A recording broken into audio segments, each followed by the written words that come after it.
guys, ngayong araw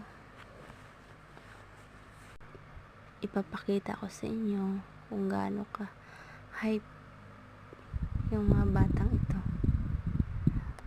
Ayan, yung lolo nila gumagawa ng isang bundok na kahoy gagawing uling. Dito po yan sa probinsya namin, sa Negros. Ayan, tinutulungan na yung lolo nila naghahakot ng kahoy.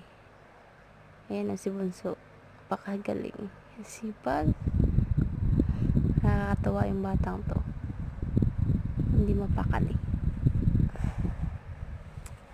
Ayan, galing-galing ng mga batang ito. Tinutulungan niya yung lolo, inaabot niya yung kahoy sa lolo niya para i-file doon sa